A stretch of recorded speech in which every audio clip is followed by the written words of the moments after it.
WVTT is the news station that brings you news and information that you can depend on. We are first, fast, and accurate, bringing you the only local television news in the Twin Tiers. WVTT, depend on it.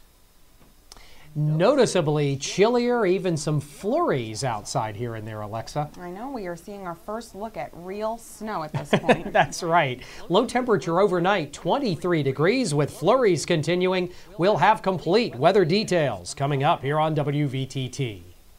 Now, WVTT. Global News Update. As the war in Syria drags on, tens of thousands of people continue to flee the country. But for one family in Aleppo, shelter was closer to home. In an underground workshop, CNN's Arwa Damon visited them and filed this report. Down a steep stone stairway into the darkness. This is where the Kurdiya family has been hiding for 4 months. The strikes were all around us. We just ran out with nothing, 20-year-old Fatma recalls. We just ran and ran down here, and the shrapnel was falling all over. Since then, they've dared occasionally to go back home to collect belongings. There would be bombing like that, and we'd come running back here, Fatma says.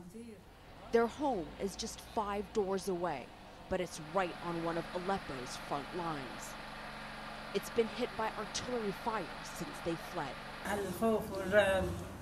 We go home every 2 weeks to shower, fearful and terrorized, Fatma's mother tells us. We have a weak home. It could crumble any moment. Their makeshift bunker was a workshop. The carpenter's intricately carved furniture still lines the walls.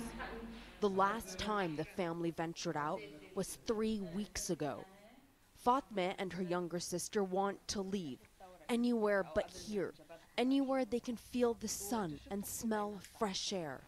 But their father refuses. Poor but proud, he says he doesn't want to be at the mercy of others.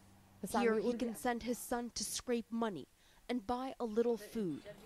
It's humbling how amidst all they have lost and suffered, they insist on offering us tea. The girls dream of wounded neighbors. Their mother has nightmares her children are dead and says she feels her heart is going to burst with each explosion. I just tell her it's far away and not to be scared, Fatma says. But sometimes the bombings are so close, the family says they choke on the dust. What can we say? We're living in a prison. Prisoners in a prison, Fatma says. It's more like a grave, Zahra adds. To give you an idea of just how dark it really is and terrifying with all of the sounds of the gunfire outside, we're going to switch our camera light off. This tiny flame is all the family has. As they listen to the sounds of war above. Arwa Damon, CNN, Aleppo. The attorney for George Zimmerman says he's frustrated that prosecutors withheld a graphic photo of his client taken on the night he allegedly shot and killed 17-year-old Trayvon Martin. The photo displays Zimmerman with a bloody face, and his attorney, Mark O'Mara, says this could confirm his case that he was being beaten when he shot Martin. Zimmerman's legal team released a photo taken by police after prosecutors released a black and white photocopy submitted earlier. Martin was killed in a confrontation that sparked controversy over Florida's stand your ground law, which states people do not have to try to retreat before using deadly force. Zimmerman's defense team released a motion on Monday asking for additional deposition of one of the lead investigators due to recent information that has surfaced. And it's been quite a year for rookie quarterbacks in the NFL. Andrew Luck of the Colts and Robert Griffin III of the Redskins, the 2 top picks in the NFL draft, have delivered big time for their respective franchises. Thanks to RG3, the fiscal cliff isn't all they're talking about in Washington these days. They're also talking playoffs. Brian Todd has a closer look at the team's rookie savior. Nicknamed RG3, this 22-year-old has mesmerized the entire city, captured the hearts of football fans throughout the nation's capital. A 2011 Heisman Trophy winner from Baylor and #2 overall pick, RG3 is helping to instill a winning attitude as the Redskins rebuild. Griffin keeping, accelerating, sliding down, lost the ball into the hands of Joshua Morgan. He may be the only person who can actually unify Washington. Redskins rookie quarterback Robert Griffin III. The phenomenon that is RG3 seems to be immune to pressure. He took another step closer to an improbable playoff run by leading the Redskins to their third consecutive win Monday night over the defending Super Bowl champion New York Giants. CNN spoke to him in May, shortly after he was drafted. It's not about, hey, we're a team that we've only made it twice in the past 12 years in the playoffs. It's a team that, hey, we got a new start, we got a new quarterback, and we can go out and win. And winning is what rookie quarterbacks have been able to accomplish at unprecedented levels this season in the NFL. 7 rookie quarterbacks started in Week 13 across the league. RG3, Andrew Luck, and Russell Wilson are leading the rise of the rookies, and they have high hopes of reaching the postseason. You can't come in and say, oh, guys, we just want to win 7 games. You know, we just want to be competitive. No, you can't come out and say, hey, we want to be competitive. You got to be, you want to conquer. So Peyton Manning went 3-13 in his first year playing in the NFL. Does that mean that all the rookies have that excuse? Well, Peyton Manning went 3-13. Doesn't matter. We got to come out and help our teams win from the get-go because that's why they drafted us. There's even talk in Washington that if the Redskins advance to the playoffs, Robert Griffin III could be in the discussion for the league's Most Valuable Player award. There's little doubt where a franchise that struggled on the field for 20 years would be without him. Brian Todd, CNN, Washington.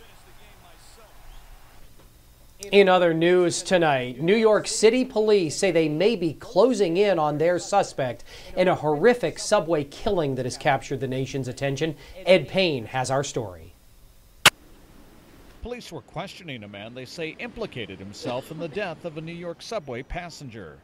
58-year-old Ki-Suk Han was pushed from a subway platform near Times Square Monday afternoon and killed by an oncoming train.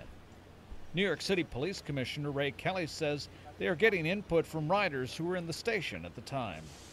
We have a witness that says there was a shoving or a push, depends on how you characterize it. It all apparently started with an argument.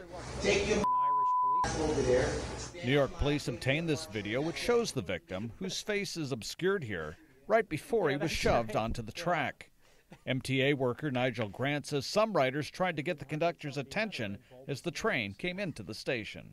I see people trying to flag the train down before the train gets to him. The train finally came to a stop about 3/4 of the way into the station. Patrick Gomez says everyone was stunned. We're just standing in fear and shock, not knowing what's really going on. Some people started running out of the platform. Other people just stood there and really didn't know what was going on. Witnesses say Han frantically tried to climb back onto the platform as the train barreled into the station. His efforts were in vain. He was struck and killed by the train. I'm Ed Payne reporting. A mixed bag earlier today on Wall Street. Let's take a look at the WVTT Wall Street wrap-up. It's presented by News Radio 96.7 WVTT. The Dow was up nearly 83 points, closing at 13,034. But the NASDAQ technology stocks down 23 points, closing at 2974. And the broad-based S&P up 2, closing at 1409. Still to come on the 6 o'clock report, WVTT Sports, and we'll also have the WVTT community calendar and the complete weather forecast on the way as well, here on News Channel 25, WVTT.